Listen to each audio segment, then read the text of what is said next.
Hello everyone, welcome to back with nursing classes. Today I am discussing about psychology. Psychology unit of second यानी कि chapter second biology of behaviour से related हम आज discuss करने वाले हैं। काफी हेल्पफुल एंड इम्पोर्टेंट रहने वाले हैं। जो भी अभी फर्स्ट ईयर में है बीएससी या फिर जीएनएम उनके लिए हेल्पफुल होने वाले हैं। यदि मेरी वीडियो आपको अच्छी लगी तो लाइक कीजिएगा, शेयर कर दीजिएगा एंड कमेंट करें। इसकी जो फर्स्ट चैप्टर है उसकी भी वीडियो अपलोड कर दी गई है। सिर्फ और सिर्फ उसका फर्स्ट पार्ट अपलोड नहीं हुआ, बाद बाकी सेकेंड थर्ड पार्ट अपलोड कर दी गई है। आपको डिस्क्रिप्शन बॉक्स में लिंक मिल जाएगी या फिर इसमें एंड स्क्रीन में लिंक आपको मिल जाएगा। यदि आपको वॉच करना है तो वॉच कर सकते हैं। तो आइए हम स्टार्ट करते हैं। देखिए यहाँ पे फर्स्ट जो चैप्टर में दिया गया डियर क्या है, बायोलॉजी ऑफ बिहेवियर,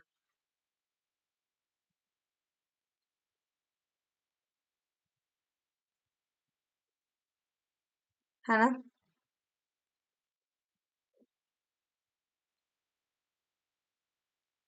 यहाँ पे बायोलॉजी और बिहेवियर यानी कि इसका मतलब क्या हुआ डियर कि व्यवहार का जीव विज्ञान, है ना। इसे हम पढ़ने वाले हैं, बायोलॉजी ऑफ बिहेवियर। फर्स्ट में आपका इसमें दिया गया है the biology of behaviour is the study of behaviour functions of the nervous system. Particular देखेंगे हम द ब्रेन के बारे में। इस चैप्टर में जो हम लोग को देख रहा है नर्वस सिस्टम, न्यूरॉन एंड बिल्कुल कैसे पार्टिकुलर किसके रिलेटेड दिया है, आपका ब्रेन से रिलेटेड, ठीक है ना। तो देखिएगा द बायोलॉजी ऑफ,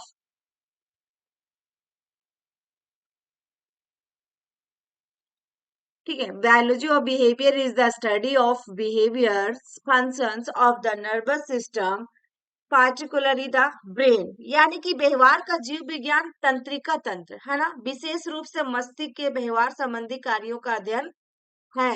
विशेष रूप से किसका, मस्तिष्क यानी कि ब्रेन। नेक्स्ट पॉइंट में क्या है dear, physiological psychology is the branch of psychology which seeks to determine how activity in the nervous system is related to behavior and mind। आपका फिजियोलॉजिकल साइकोलॉजी की बात कर रहा है। इसमें देखिएगा फिजियोलॉजिकल मनोविज्ञान की बात कर रहा है डियर कि क्या है, एक ब्रांच है। ब्रांच है किसका, साइकोलॉजी का। Which seeks to determine how activity in the nervous system कैसे काम करती है, इज रिलेटेड टू, किससे related, behaviour and any mind, behaviour and the mind. इसमें क्या हुआ कि मनोविज्ञान एक ऐसा शाखा है जो यह निर्धारित करना चाहती है, क्या करना चाहती है, निर्धारित करती है कि तंत्रिका तंत्र में गतिविधि जो भी हो रहा है, इसका जो भी एक्टिविटी हो रही है डियर, उसकी व्यवहार और दिमाग से कैसे संबंधित है। देखिए दोनों चीजें लिखा हुआ है यहाँ पे। तो उसकी माइंड एंड उसका बिहेवियर से क्या रिलेटेड है, क्या कनेक्टेड है, कैसे। तो ये फर्स्ट में हमारा इंट्रोडक्शन के तौर पे आपको मिला, जो कि आपका ये इम्पोर्टेंट है डियर सभी के लिए। तो जब भी आप लोग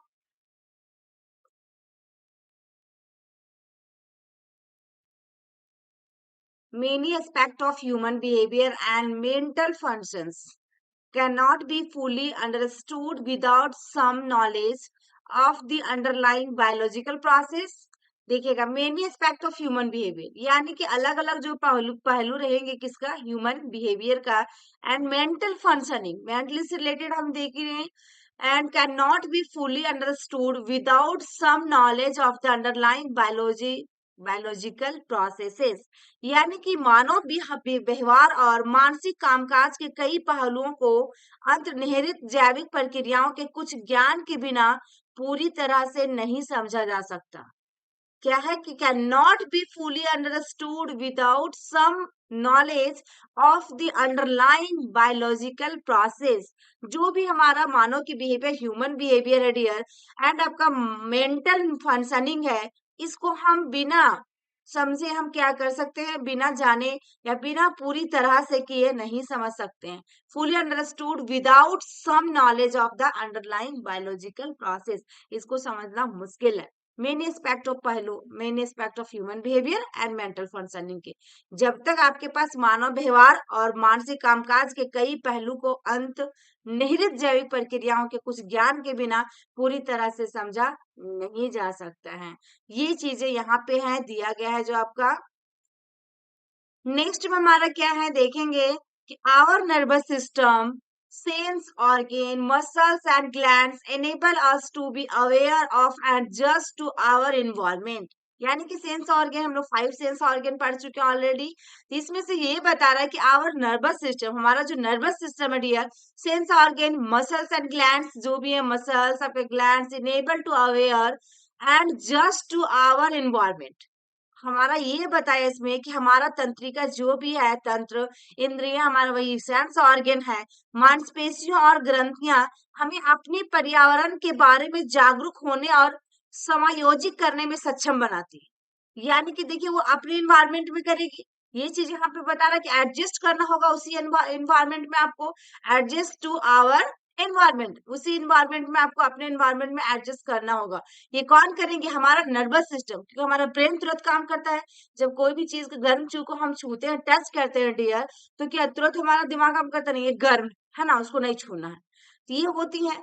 मीन उसके बाद दिया हुआ आपका how our sense organ detect stimuli, किसी भी वही चीज दिया हुआ जो हम अभी जस्ट बताएं कि किसी गर्म चीज को हम टच करते तो हमें पता चल जाता है डिटेक्ट करने stimuli, and how our brain interprets information originating from the sense. यहाँ पे ये चीज बताया आपको कि आपकी जो भी हमारी क्या होती हैं, सेंस ऑर्गन होता है या फिर हाँ, और सेंस ऑर्गन दिया गया ना, कैसे हम करेंगे डिटेक्ट स्टिमुलाई को, कैसे हम पहचानते हैं, और हमारा क्या है ब्रेन इंटरप्रेट क्या करता है, हमारा मस्तिष्क के जो होते हैं इंद्रियों से उत्पन्न होने वाली जानकारी की व्याख्या कैसे करते हैं, है ना। यही चीज दिया गया कि ओरिजिनेटिंग फ्रॉम द सेंस, हम कैसे करेंगे, इसकी इंफॉर्मेशन कैसे लेंगे। तो हम आगे बात करेंगे। फर्स्ट में हमारा क्या, साइकोलॉजी जो स्टडी कर रहे human behaviour which involve both the body and mind. Very very important यहाँ तक कि हमारा जो साइकोलॉजी हम स्टडी ह्यूमन बिहेवियर का कर रहे, मानव का व्यवहार का, उसमें दोनों क्या इन्वॉल्व है, जैसे कि हमारा कौन कौन, body and mind, they are inter related and interact upon each other. ये भी क्या होता है, एक दूसरे के साथ रिलेट करता है। Mental function and physical states affect each other, ये भी क्या कर रहा है, दूसरे को क्या करेगा, अफेक्ट करता है ना। तो ये चीजें यहाँ पे दी गई हैं डियर, ठीक है।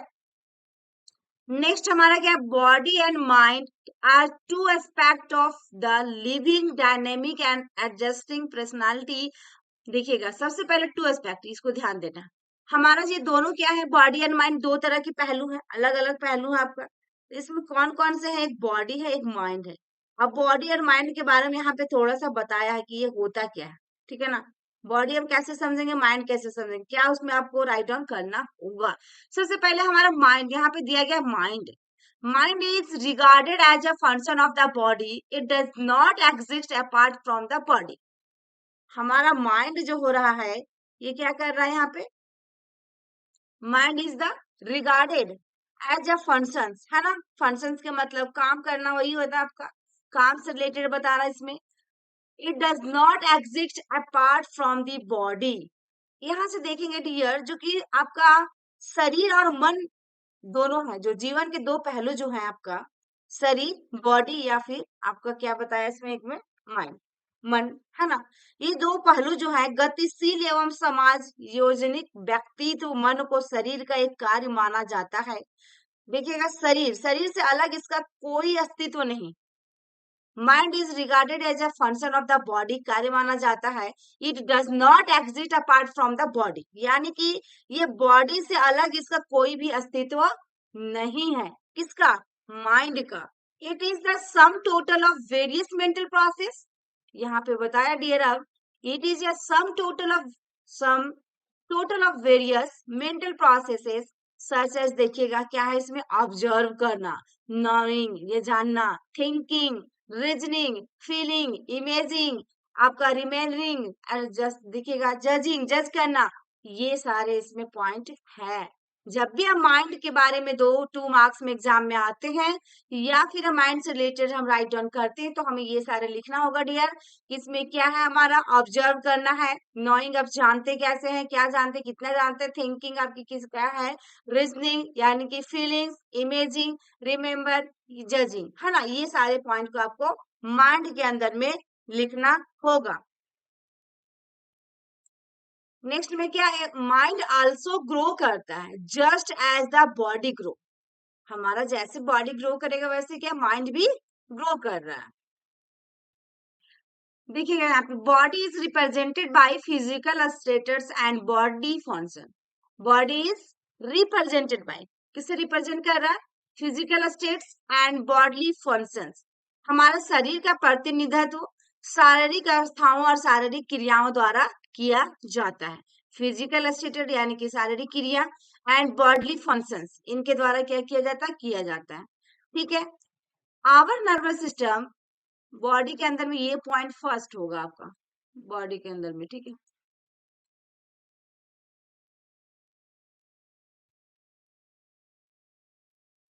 our nervous system and glands, which are an important part of our body, are responsible for our ways of thinking, feeling and doing।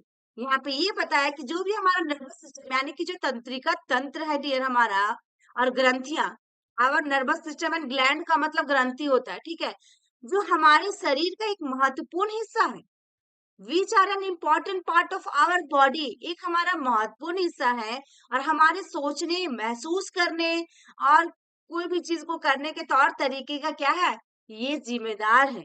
क्या है, जिम्मेदार है कौन, बॉडी। ठीक है, इसको ध्यान रखिएगा डियर। यहाँ तक आप लोग वेरी वेरी इंपॉर्टेंट 3 पॉइंट में लिखिएगा, पॉइंट पॉइंट देकर, एक ही में आपको राइट ऑन नहीं करना, नोट्स बनाइएगा। तो नेक्स्ट हमारा क्या, all behaves have anatomical and physiological basis. All behave, सभी व्यवहारों का एक शारीरिक आधार होता है। यहाँ पे ये चीज बताया कि ऑल बिहेवियर एंड एनाटॉमिकल देखा जाए, एनाटॉमी से related, physiological basis, anatomical and physiological basis.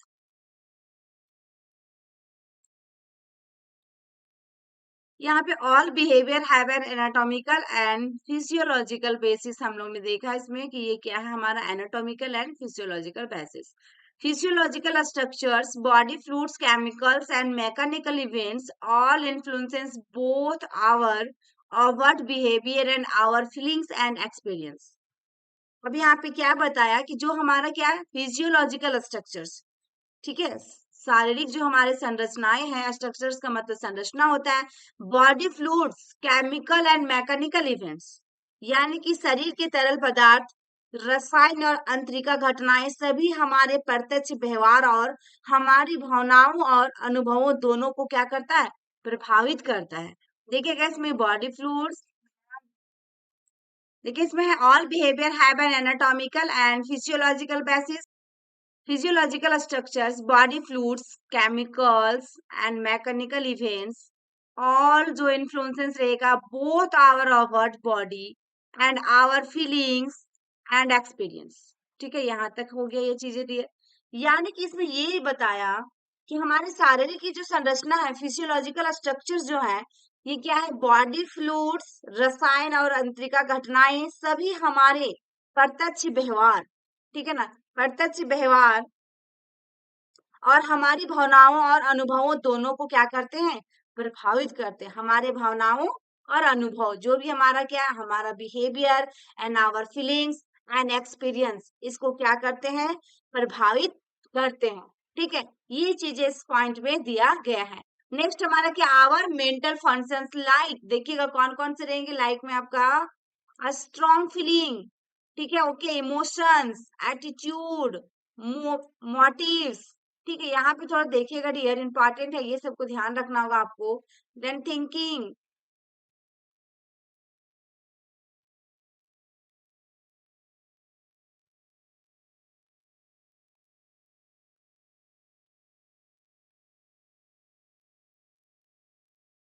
Thinking हो गया आपका, ये सारे जो हो गए हमारे, ठीक है ना। देन एटीसी, इसमें क्या है हमारा, our mental functions like a strong feelings रहेगा, इमोशंस रहेगा, एटीट्यूड, मोटिव्स, थिंकिंग, एटीसी इत्यादि। ठीक है, influences our body activities and process emotions. यहाँ पे देखिएगा इन्फ्लुएंसेस जो हो रहा हमारा क्या है, हमारा our bodily activities and processes, ये बताया गया इसमें। ये दोनों किसके साथ में कंबाइन है, इमोशंस और combination of bodily responses and mental process. Body provides energy, देखेंगे यहाँ पे body provides energy to fight or cope, and mind contributes to the understanding to offer an explanation for one's own actions or the action to others. यहाँ पे ये बताया dear कि जो भी हमारे बॉडी बताया, बॉडी प्रोवाइड्स करेगा एनर्जी टू फाइट, करेगा फाइट का मतलब लड़ना, एनर्जी मतलब आपको ऊर्जा देना। ये चीजें शरीर लड़ने या सामना करने के लिए ऊर्जा प्रदान करता है ना। एनर्जी टू फाइट या फिर कोप, किसी से सामना करने के लिए क्या करता है, एनर्जी देती है आपकी बॉडी को। एनर्जी कब मिलती है, जब हम न्यूट्रिएंट्स लेते हैं, जब हम खाना खाते हैं, है ना, न्यूट्रिएंट्स से ही। तो ये चीजें किसी, देखिएगा, मन समझने में योगदान देता है और किसी के अपने कार्यों या दूसरों के कार्यों के लिए स्पष्टीकरण प्रदान करता है। ठीक है, यहाँ पे वही चीज दिया गया है कि ऑफर एंड एक्सप्लेनेशन, दूसरे के एक्सप्लेन करता है, फॉर वंस ऑन, अपने के लिए, और एक्शन ऑफ अदर्स के लिए भी। ठीक है, just as the body produce, देखिएगा एपिनेफ्रिन, यहाँ पे एपिनेफ्रिन मेडिसिन सर, इसका नाम है to fight danger. Just as a body produce कर रहा है, क्या कर रहा है, जिस तरह शरीर खतरे से लड़ने के लिए एपिनेफ्रिन का उत्पादन करता है, यहाँ पे एपिनेफ्रिन का उत्पादन कर रहा है, प्रोड्यूस कर रहा है डियर। एक बताया है कि ये क्या कर, डेंजर है। उसके बाद to mind help to decide, उसके बाद क्या करता है, हमारा माइंड डिसाइड करता है वेदर इट इज नीडेड और नॉट, क्या हमें ये चीजें जरूरी है या नहीं भी है। ठीक है, तो इस पैरा में आपका बॉडी से रिलेटेड इतना ही हुआ डियर कि बॉडी क्या कर रहा है, रिप्रेजेंट कर रहा है किसको, physical state and body function से। हमारा नर्वस सिस्टम और ग्लैंड्स जो है ये are important part of the body, हमारी बॉडी के लिए महत्वपूर्ण है, रिस्पॉन्सिबल है फॉर वेज ऑफ थिंकिंग के लिए, फीलिंग के लिए एंड डूइंग के लिए। माइंड में आपको दो पॉइंट में करके आपको राइट डाउन करना है। उसके बाद हमारा बिहेवियर जो है क्या, एनाटॉमिकल है, फिजियोलॉजिकल बेसिस पे चल रहा है। फिजियोलॉजिकल जो स्ट्रक्चर्स होता है डियर, किसमें होता है, बॉडी फ्लूइड्स में होता है, केमिकल से होता है, मैकेनिकल होता है, events all influences both our overt behaviour and our feelings and experience. ठीक है, उसके बाद our mental function like strong हो गया, फीलिंग हो गया, इमोशंस हो गया, एटीट्यूड हो गया, मोटिव हो गया, थिंकिंग हो गया। यानी कि शॉर्ट में मैं आप लोग यहाँ पे एक बार बता दें। लास्ट में हमने ये लिखना है कि हमारा जो भी माइंड्स रहेगा कंट्रीब्यूट करेगा understanding to offer and explain करेगा for one actions and other actions के साथ। ठीक है ना। देन उसके बाद just as a body produce किसके साथ करेगा, उदाहरण दिया है एपिनेफ्रिन जो 5 डेंजर्स होते हैं, तो माइंड हमारा हेल्थ डिसाइड करता है कि ये नीडेड है या नहीं भी है। ठीक है, ये हमारा बॉडी के अंदर है डियर, इंपॉर्टेंट हो गया। अब हम स्टार्ट करते हैं effect of bodily conditions on mental functioning. ठीक है, सबसे फर्स्ट में हमारा क्या, increase blood pressure causes mental excitement. हमारा जब भी ब्लड प्रेशर बढ़ेगा तो क्या लगता है, हमें प्रॉब्लम नहीं होगी, मेंटली प्रॉब्लम नहीं लगेगा कि रक्तचाप बढ़ने से ही मानसिक उत्तेजना उत्पन्न हो जाती है ना। जैसे ही हमारा बीपी बढ़ने लगता है तो तुरंत ऐसा लगने लगता है मुझे चक्कर आ रहे हैं, या फिर मुझे अजीब सा फीलिंग हो रहा है, पूरा पसीना सा आ रहा है ना। ये सारी प्रॉब्लम इसमें होते हैं ब्लड प्रेशर जब बढ़ जाता है डियर। नेक्स्ट पॉइंट हमारा क्या है, सीवियर पेन होगा, रिड्यूस द कंसंट्रेशन लेवल। बहुत ही ज्यादा क्या होगा, दर्द भी होगा, इसको क्या धीरे कैसे कंसंट्रेशन लेवल को क्या कर रहा है, ये कम कर दे रहा है, एकाग्रता के स्तर को कम कर देता है। नेक्स्ट हमारा क्या, chronic illness causes depression. Chronic के बारे में और एक्यूट के बारे में ऑलरेडी मैं बता चुकी हूँ। क्रोनिक में जो लंबे समय से चलता आ रहा है ना बीमारियां, तो क्रोनिक इलनेस कॉजेज क्या करता है, ये डिप्रेशन करता है। कारण कैसे, क्योंकि कोई भी हो घर में यदि लंबे समय से उनकी प्रॉब्लम चल रही है, वो दादा हो, दादी हो, जो भी हो, मामी पापा, तो उन लोग क्या होता है कि अरे यार हम डिप्रेशन में इसलिए जाते हैं क्योंकि डेली मेडिसिन खाना पड़ रहा है, डेली हमको प्रॉब्लम हो रहा है, मेरे चलते किसी और को परेशानी हो रही है, तो ये सब डिप्रेशन की वजह हो जाता है। सोचते हैं वो लोग इसलिए, है ना, कि ये चीजें हैं जो इनका लंबे समय से चलता आ रहा है। फिर उसके बाद क्या, malfunctioning of the endocrine gland में, एक मिनट, हाँ यहाँ पे may accept full influences on one's personality resulting and in lethargy, nervous tension, etc. यहाँ पे ये पॉइंट दिया गया है कि मान functioning of the endocrine glands में एक्सर्ट फुल इन्फ्लुएंसेस, यानी कि इन्फ्लुएंसेस का मतलब हमने क्या बताया फर्स्ट से ही कि प्रभाव होता है ऑन जो हो रहा है वन पर्सनालिटी, एक ही पर्सनालिटी की बात कर, रिजल्टिंग जो होगा इन लेथार्जी, जिसको हम वही बोल रहे थे अभी जस्ट कि बीपी जब लो रहेगा या फिर शुगर ही लो हो जाते तो अचानक से ऐसा लगता है कि पैर हाथ में बिल्कुल काम नहीं कर रहा, बिल्कुल क्या हो जाता है एक लूज टाइप में लेथार्जी, है ना। एंड नर्वस टेंशन एटीसी, इसमें ये होता है कि जो आपका अंतःस्रावी ग्रंथियों की खराबी व्यक्तियों के व्यक्तित्व पर पूरा प्रभाव डालता है, ठीक है। जिसके परिणाम स्वरूप सुस्ती, तंत्रिका तनाव आदि होता है। उसमें क्या होता है लेथार्जी में तो सुस्ती हो गया, ये नर्वस सिस्टम से भी प्रॉब्लम क्या होगा होती है, इसके रिजल्ट मिलता है। ओके, नेक्स्ट में हमारा क्या physical fighting affect our mood and reduce our motivation, interested and concentration.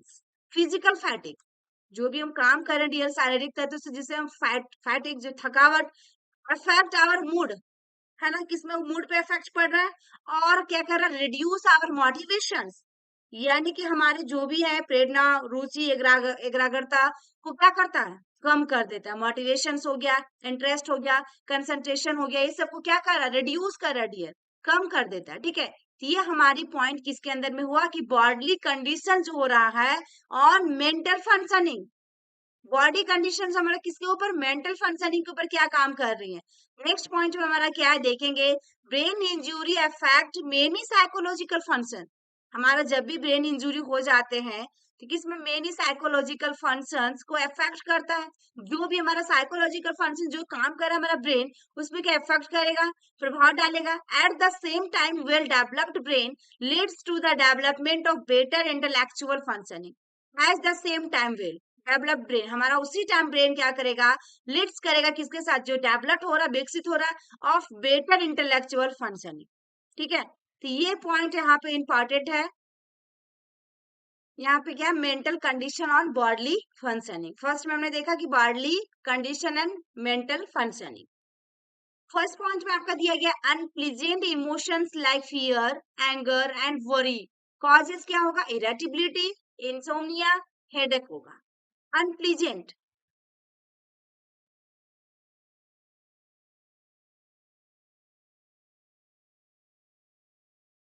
Unpleasant emotions like fear, यानी कि देखिएगा डियर इसमें जो अचानक से जो होगा ना वह क्रोध और चिंता जैसी अप्रिय भावनाएं चिड़चिड़ापन, अनिद्रा, सिरदर्द आदि का कारण बनती है। इंसोम्निया यानी कि आपको नींद नहीं आना, ठीक है। ये जो इराटिबिलिटी जो आप देख पा रहे हैं ना, ये तो आपका चिड़चिड़ापन होगा, इंसोम्निया यानी कि नींद नहीं आना, देन उसके बाद हेडेक होगा इसमें, ठीक है। तो ये सारे जो होंगे आपका एटीसी, ये आपका इमोशन से रिलेटेड अनप्लीजेंट इमोशंस, भावनाएं जो चिड़चिड़ापन अचानक से होंगी, आपका अनिद्रा होगा, अप्रिय भावनाएं, ओके, अनप्लीजेंट माने ये अप्रिय।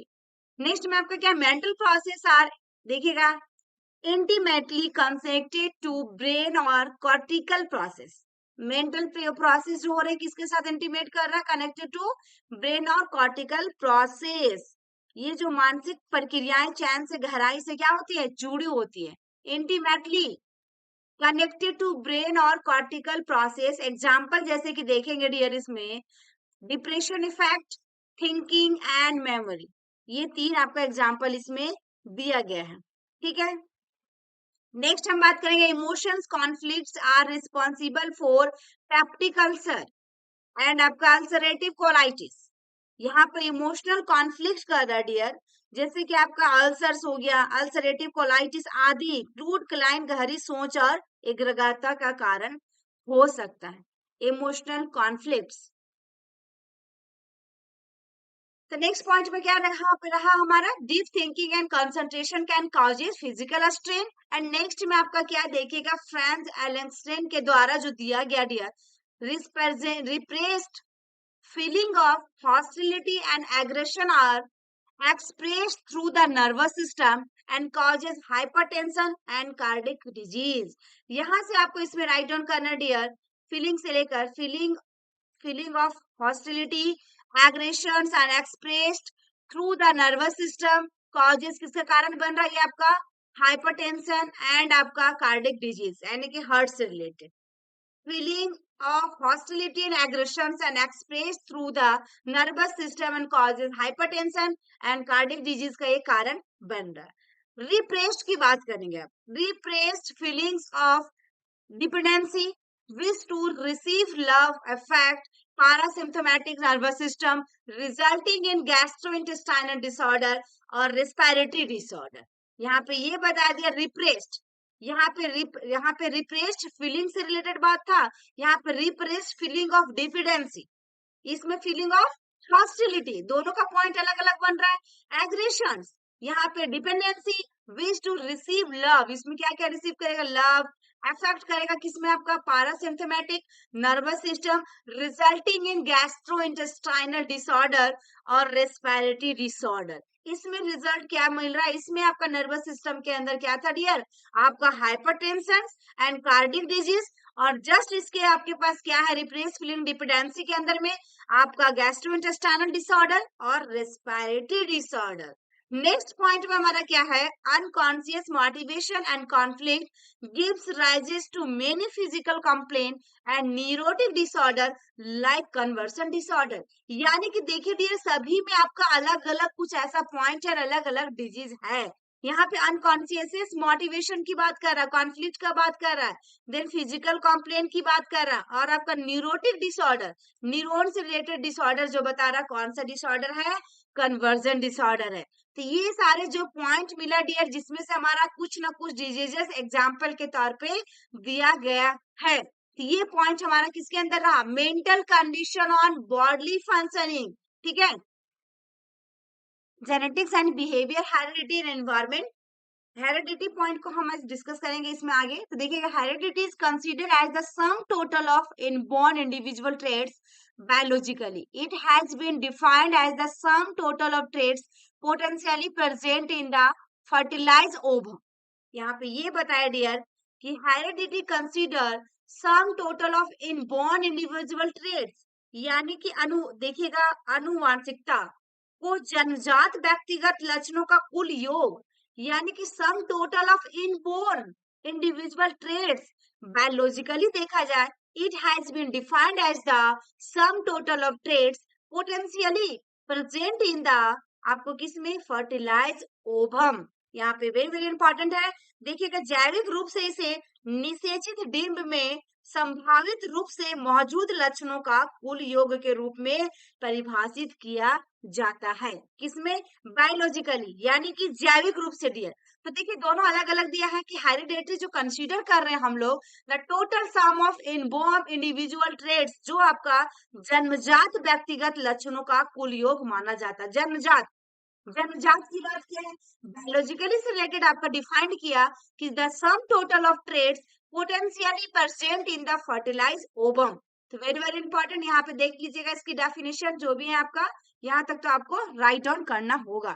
नेक्स्ट में अकॉर्डिंग टू देखिएगा Brums and Holland, once is heredity consist of all the structures, physical characteristics, function, आपका कैपेसिटीज डेरिव्ड फ्रॉम पेरेंट्स। यहाँ पे ये बताया किनके द्वारा बताया गया, ये तो जरूर मार्क कर ले किनके द्वारा बताया गया। सो आपका अकॉर्डिंग टू देखिएगा डॉगलेग्स एंड हॉलैंड्स, ठीक है ना, इनके अनुसार ये क्या किया गया, डॉगलेग्स और हॉलैंड के अनुसार बताया गया कि किसी की आनुवंशिकता में उसके माता पिता अन्य वंश या प्रजातियों से प्राप्त सभी संरचनाएं, शारीरिक विशेषताएं, कार्य या क्षमताएं शामिल है। क्या क्या शामिल है डियर, देखिएगा इसमें इसके अकॉर्डिंग, वंस हेरिडेटरी कंसिस्ट, एक हेरिडेटरी जो कंसिस्ट मिला हुआ है, ऑल दी स्ट्रक्चर्स, जिसमें आपका फिजिकल कैरेक्टरिस्टिक्स आएगा, उसकी फंक्शनिंग आएगा, हमारा कैपेसिटीज हमारा आएगा, डेरिव्ड फ्रॉम पेरेंट्स, माता पिता से, और अदर एंसेस्ट्री और स्पेसीज, यानी कि अदर जो भी हमारे कार्य क्षमताएं हैं, ये भी शामिल हैं, हमारे कार्य और क्षमताएं, ये हमारा हेरिडिटी के अंदर में। नेक्स्ट देखिएगा, all organism possess a life cycle, सभी जीवों का एक जीवन चक्र होता है डियर। ऑल ऑर्गेनिज्म क्या होता है, एक जीवन चक्र होता है। हम बर्थ हुआ, बर्थ के बाद बच्चा धीरे धीरे बढ़ा, उसकी धीरे धीरे धीरे धीरे लास्ट में क्या होता है, सबकी डेथ होती है, मृत्यु भी होती है। तो एक ऑर्गेनिज्म जो है प्रोसेस, हमारा लाइफ साइकिल है, विच इंक्लूड्स ग्रोथ। देखिएगा क्या क्या इसके अंदर में है डियर, ग्रोथ है, डेवलपमेंट है, रिप्रोडक्शन है एंड आपका डिक्लिनिंग, है ना, डिक्लाइन, ये चीज दिया गया, ये भी है आपका पॉइंट के अंदर। True there is essential unity in life the ways by which each organism exercise in capacities are different। यहाँ पे true there is essential unit in life, the ways by which each organism exercises capacities are different। जो भी इनमें रहेगा कि जीवन में आवश्यक एकता है, प्रत्येक जीव अपनी क्षमताओं का प्रयोग करने के अलग अलग तरीके हैं दिए प्रत्येक लोगों का जी, क्योंकि through their is essential unity of life, सबका अलग अलग क्या होता है, बाय विच इज ऑर्गेनिज्म जो है exercise is capacities are different, सबका अलग अलग तौर तरीके होते हैं जीने का। these individual qualities of organisms and their basic properties are transmitted by means of heredity। यानी कि इसमें जीवों के व्यक्तित्व गुण सेल और उनके मूल गुण अनुवांशिकता के माध्यम से प्रसारित होते हैं। ये आपका हेरिडिटरी के अंदर में हुआ डियर। हेरिडिटरी का डेफिनेशन जब भी आए तो आपको यहाँ तक तो राइट डाउन करना होगा डियर, स्पेसिस तक, ठीक है, 2 मार्क्स के आ रहे तो स्पेसिस तक जरूर करें। Mechanism of heredity, the life cycle of an individual beings, जो स्टार्ट हो रहा हमारा लाइफ की चक्र the fusion of sperm and ovum से। किससे फ्यूजन ऑफ स्पर्म जब मिलता है हमारा sperm and ovum, the origin of every human life can be traced to single या cell that is called zygote. कभी भी क्वेश्चंस में पूछा जाए डियर कि हमारा फर्स्ट में सेल जो होता है सिंगल सेल, उसका नाम क्या है सिंगल सेल का, तो यही सिंगल सेल कौन है, हमारा जाइगोट है, जो धीरे धीरे क्या करता है, ग्रोथ रिप्रोडक्शन से आपका स्पर्म एंड आपका ओवम को मिलने के बाद जो हमारा धीरे धीरे नंबर ऑफ सेल्स यानी कि 1000 ऑफ सेल्स वो धीरे धीरे बढ़ते जाते हैं। लेकिन सिंगल सेल्स का नाम ले तो कौन होता है dear, zygote. When a sperm unites with a ovum zygote is produced. यहाँ पे व्हेन जब हमारा स्पर्म यूनाइट करेगा विथ एंड किसमें, ओवम के साथ, तो क्या होगा, जाइगोट ये प्रोड्यूस करेगा यानी कि उत्पादन करेगा, ठीक है। जीन जो होगा हमारा which are the carry of distinct traits are present both in the sperm and ovum, दोनों में होगा। ये चीज शुरू से देख रहे हैं हम लोग, अंडाणु शुक्राणु। इन द देखिएगा इन द फर्टिलाइज ओवम जो होंगे there are 23 pair of chromosome, 23 pair of यानी कि 23वां जोड़ी है किसका, क्रोमोजोम का, जो हमारा फर्टिलाइज ओवम रहेगा डियर। फर्टिलाइज का मतलब क्या होता है, निषेचन, निषेचित। जो fertilize ovum there are 23 pairs of chromosome, half of which are given by the father and half of the mother। Very very important, क्या हुआ डियर, 46 होता है टोटल क्रोमोजोम हमारा, तो हाफ किस में गया, फादर में गया, और हाफ किस में आया, मदर्स में आया। देखिए half father and half mothers. while female have 23 pairs of XX chromosome, यहाँ पे क्या दिया है कि while जबकि फीमेल है 23 उसके पास क्या XX क्रोमोजोम है, तो मेल है 23 pair of XX chromosome for 23 23 और 24। एक्स क्रोमोजोम के बारे में देखें तो एक्स वाई क्रोमोजोम के बारे में, ठीक है ना। तो मेल हैव 23 पेयर्स ऑफ, एक क्वेश्चंस में आ सकते हैं डियर आपका कि मेल एंड फीमेल के पास कितने chromosome, how many chromosome of males and females, है ना, कितने हैं। सबसे पहले मेल हैव 23 पेयर्स ऑफ क्या है आपका, x chromosome plus 2 single chromosome. Very very important है डियर, इसको जरूर ध्यान रखिएगा आप लोग। यदि वाइल जब फीमेल की बात करें, while female have 23 pairs of X X chromosome, ये नोट कर सकते हैं डियर, भूलने वाली बात नहीं है कि आपका फीमेल के पास खुद क्या है, 23 पेयर एक्सेस क्रोमोजोम है, 23 पेयर यानी जोड़े क्या है, एक्सेस, दोनों एक्सेस होता है फीमेल में। Then 2 single chromosome represented by X and Y, यानी किसमें, मेल की बात कर रहा है, मेल के पास कितना रहेगा, 23 पेयर्स ऑफ क्रोमोजोम रहेगा एंड एक्स क्रोमोजोम रहेगा, और 2 सिंगल क्रोमोजोम रहेगा, 2 जो रहेगा ना, 2 सिंगल क्रोमोजोम इसमें अलग से रहेगा। 22 पेयर तो रहेगा ही, लेकिन 2 सिंगल क्रोमोजोम भी इसके पास अलग से रहेगा, जो हम लोग क्या कहते हैं, एक्स वाई कहते हैं। एक्स वाई को मिलने से क्या होता है, मेल, और एक्स एक्स से क्या है, फीमेल। ये चीज तो स्टार्टिंग से जान रहे सब कोई, है ना, ये 10 क्लास में भी सिलेबस में था आपका। तो सेम यहाँ पे वही चीज बताया कि हमारा सिंगल सेल जो होता है, सिंगल सेल्स जो होंगे कौन होगा, जाइगोट होगा। और जाइगोट हम किसको कहेंगे, जाइगोट क्या होता है, धीरे धीरे धीरे धीरे आपका ग्रोथ करेगा, रिप्रोडक्शन करेगा, स्पर्म और आपका ओवम जब मिलेगा उससे क्या होगा, नंबर ऑफ सेल्स बनेंगे, 1000 सेल्स बनेंगे। सेल्स का आपकी कोशिका का पर अलग बहुत सारा उसमें मिलकर क्या होगा, बनेगा। लेकिन सिंगल सेल की जब भी बात करें तो जाइगोट होगा, ये मन में आप लोग माइंड में रख लीजिएगा। लेकिन फीमेल के यहाँ पे जैसे ही बात किया तो 23 pair of XX chromosome, and male की बात करें डियर तो आपको ये ध्यान देना है कि 23 पेयर ऑफ XX क्रोमोसोम तो रहेगा, लेकिन उसके पास 2 सिंगल क्रोमोसोम होता है, जो हम लोग क्या कहते हैं, एक्स और वाई कहते हैं। ठीक है, यहाँ तक सबको समझ में आ गया अच्छे से? Occasionally, through some unfortunate bodily errors, aberrations in chromosome appears. यहाँ पे देखिएगा if an extra chromosome appear होता है डियर, देखिएगा हम लोग फर्स्ट से ही देखते आ रहे हैं कि 46 होता है, यानी कि 23 का जोड़ी होता है दोनों का, मेल फीमेल का। फीमेल में हमने बात किया था 23 पेयर ऑफ एक्सेस क्रोमोसोम था, मेल का हमने बात किया था 23 pair of chromosome X X chromosome, but उसके पास 2 सिंगल क्रोमोसोम अलग से थे, जो हम लोग एक्स वाई के नाम से जानते हैं। तो यहाँ पे वही चीजें बता रहा है कि इसमें कुछ एक्स्ट्रा भी रहेगा डियर। एक्स्ट्रा यानी कि देखिए कितना हो जाएगा इसमें, if an other extra chromosome appear होता है मेकिंग द टोटल 47। यहाँ पे क्या बताया, एक्स्ट्रा क्रोमोसोम, ठीक है, देखिए extra chromosome appears making the total 47, total 47 rather than the normal 46। यानी कि हम लोग फर्स्ट से ही देख रहे हैं कि 46 क्रोमोसोम होता है, लेकिन एक एक्स्ट्रा यहाँ बढ़ गया है, तो इसी को हम क्या कहते हैं, देखिएगा मोंगलोलिज्म, आपको ध्यान रखना होगा डियर, डिजीजेस में आते हैं डाउन सिंड्रोम और trisomy 21 anomaly. Very very important, ये 1 मार्क्स का क्वेश्चन आपका यहीं से बन गया डियर।